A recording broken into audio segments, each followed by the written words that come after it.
Então, pessoal, continuando o estudo de parametrização do vetor B, agora a gente vai ver um exemplo com dois parâmetros, certo? Eu vou tomar o mesmo exemplo que a gente usou, o mesmo problema que a gente usou com um parâmetro, né? Esse que está aqui, de quem eu já conheço ótimo, antes da parametrização, e eu estou mudando o vetor B original para esse vetor B', que depende agora de dois parâmetros, μ1 e μ2, certo? O vetor B', eu estou usando, modificando o vetor B original, mais essa mudança, μ1D1, onde o D1 é 1, 0, e μ2D2, onde o D2 é 0 menos 4. Que são coeficientes parecidos com o que eu tinha usado no exemplo de um parâmetro só. Tá? Quando o μ1 for igual a μ2, eu passaria a ter a parametrização anterior, com um parâmetro apenas. Muito bem. Então, dado que eu estou fazendo uma mudança no vetor B, eu preciso recalcular aqui o lado direito, né? E atualizar no quadro para começar o processo. Certo? Ok. Então, eu vou calcular um novo lado direito, né? Que vai ser, como o novo B é o B anterior, então vai ser um lado direito anterior, B barra, mais μ1 vezes a parte, né? O AB-1 vezes o D1, a parte que depende do μ1, mais μ2, AB-2 vezes D2. Né? O B barra era o que eu já tenho, já que eu não mudei a parte do lado direito que não depende dos parâmetros, a parte fixa é a mesma, mais μ1 vezes AB-1, que eu retiro do quadro, só lembrando que eu tenho que trocar os sinais aqui da coluna de x4, porque aqui eu tinha menos a coluna da identidade, portanto eu tenho menos a coluna da inversa, a coluna de x5 é idêntica, então isso aqui é AB-1, D1, AB-1, D2. Fazendo essas contas, né, isso aqui é o novo lado direito, que eu vou colocar aqui no quadro, dividido em 3 colunas, tá certo? Mas lembrando que cada elemento desse é o lado direito, ou seja, o valor da variável x3, que é 1/3 mais 2/3 de μ1 mais 4/3 de μ2. Certo? Eu estou dividindo em 3 colunas apenas para destacar os coeficientes e a gente facilitar as operações. Ok. Preciso também calcular a função objetivo, né? A função objetivo vai ser o valor original, que não depende dos μ's, mais μ1 CB transposto a B-1 D1, mais μ2 CB transposto a B-1 D2. Tá? Então, o valor que não depende da função objetivo já está aqui.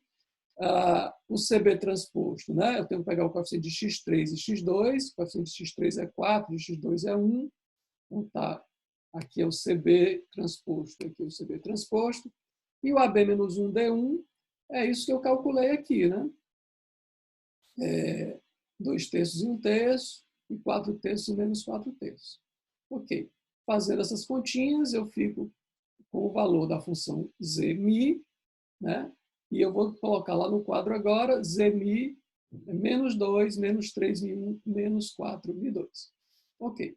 Então, esse quadro agora ele está atualizado, né, com o lado direito, o novo lado direito, que depende dos parâmetros, e aí eu posso começar o processo de pós-otimização, né, olhando para esses parâmetros agora. Então, retomo aqui o quadro Q1, né, ele é dual viável, tá certo? Mas a viabilidade primal depende dos parâmetros μ1 e μ2 e, consequentemente, a otimalidade desse quadro.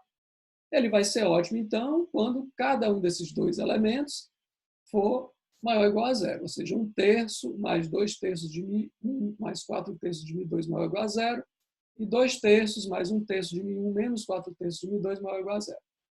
Tá? Se eu multiplicar isso aqui tudo por 3 e passar o termo independente para o lado de lá, eu fico com essa expressão, que é equivalente, 2μ1 mais 4μ2 maior ou igual a menos 1. Similarmente aqui, eu tenho μ1 menos 4μ2 maior ou igual a menos 2. Então, o quadro é ótimo nessas duas condições. Né? Isso me define uma região de R2, que eu vou verificar agora qual é. Certo? Então, aqui eu tenho μ1 menos 4μ2 igual a menos 2. A reta suporte a essa desigualdade. Observa que eu estou interessado na parte que contém o zero. E aqui, também na parte que contém o zero, Mi1 menos 4, Mi2 igual a menos 2 é essa reta aqui. E a outra, 2 Mi1 mais 4 Mi2 igual a menos 1 é a reta de baixo. Então, eu estou interessado nas duas regiões que contêm o zero, então isso vai me dar essa região achurada como a região onde o quadro 1 é ótimo. Certo? Muito bem. Então, eu quero estudar todos os possíveis valores de Mi1 e Mi2 e, portanto, eu quero estudar essa outra região aqui. Né? Então, fora dessa região, o quadro 1 deixa de ser ótimo. Então, eu vou estudar cada uma dessas regiões. Eu vou voltar ao quadro 1 e vou olhar o que é que acontece na região onde essa condição aqui não é verificada. Ou seja, quando esse lado direito aqui, né, que é o valor de x3, é negativo. Então, se esse, quando 2Mi1 mais 4Mi2 for menor do que menos 1, esse elemento é negativo. Então, eu vou aplicar o dual simplex, né, vou tirar x3 da base e vou fazer a razão mínima, 7 por menos 1, 3 por menos, 7 por menos menos 1, 3 por menos menos 2 terços e 1 por 1 terço. E vou verificar que a razão mínima ocorre aqui. Né? Esse é o elemento pivô. Vou fazer o pivoteamento e vou descobrir um outro quadro ótimo associado à região onde isso não é verificado.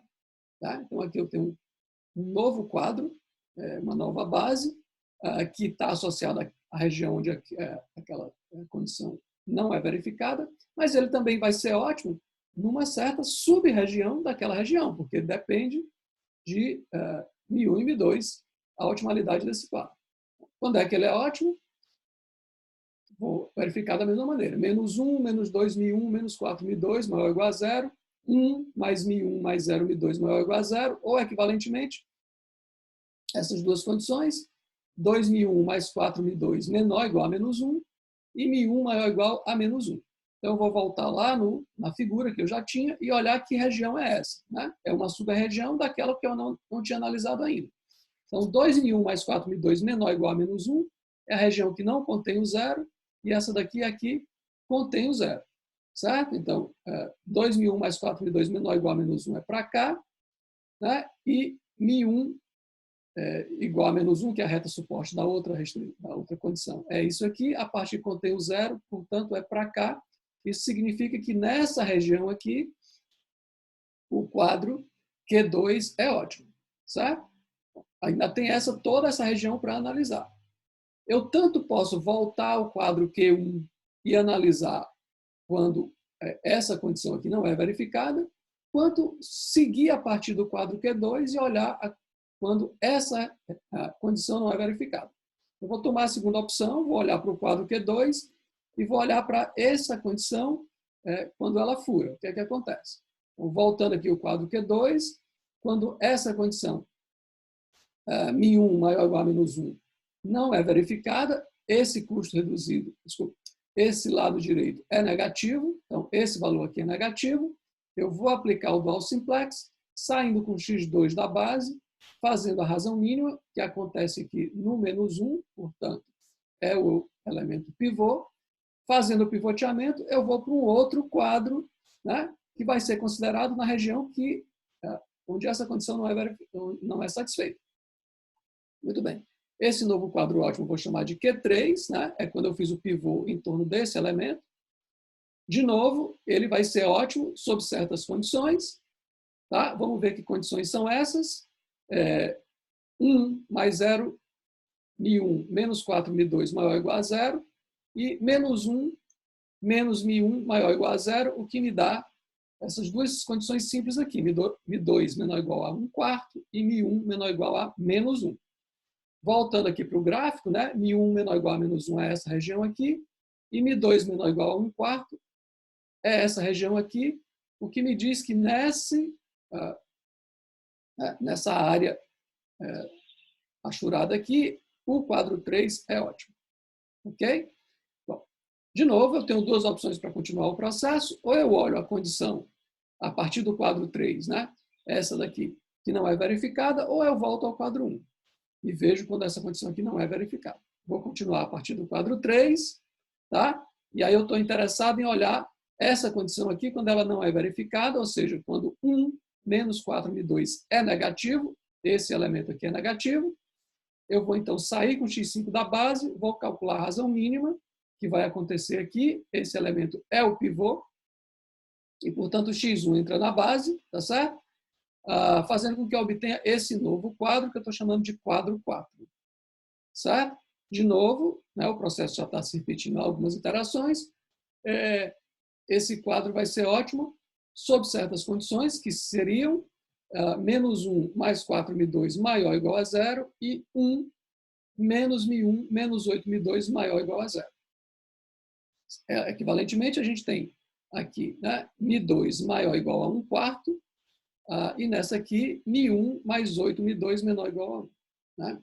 Isso define uma região de R2, que seria, né, mi2 maior ou igual a 1/4, que é para lá, e mi1 mais 8 mi2 menor ou igual a 1 é para cá. Então, isso me dá essa regiãozinha estreita aqui, onde o quadro Q2 é ótimo. Desculpa, Q4 é ótimo.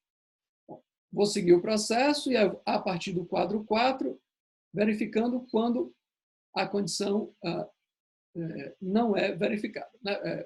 Analisando quando a condição não é verificada. Então, que condição é? Essa daqui. Quando ela não é verificada, esse elemento é negativo, ou seja, esse cara aqui, o valor de x4 é negativo, na região mi1 mais 8 mi2 maior ou igual a 1. E, portanto, eu tenho que tirar x4 da base, tem um único candidato aqui para entrar na base, que vai ser x3. Esse é o elemento pivô, portanto, e fazendo a razão mínima, fazendo o pivoteamento, eu obtenho esse novo quadro que eu estou chamando de Q5. Tá? De novo, Q5 vai ser ótimo sob certas condições. Quais seriam elas? Né? Esse cara tem que ser maior ou igual a 0, e esse aqui também. Multiplicando tudo por 3 e passando os termos que dependem de mim para o outro lado, a mesma coisa aqui, eu obtenho essas duas condições, né, mas escritas de uma maneira mais elegante, mi1 menos 4mi2 menor ou igual a menos 2 e mi1 mais 8mi2 maior ou igual a 1. Então, mi1 menos 4mi2 menor ou igual a menos 2 e mi1 mais 8mi2 maior ou igual a 1.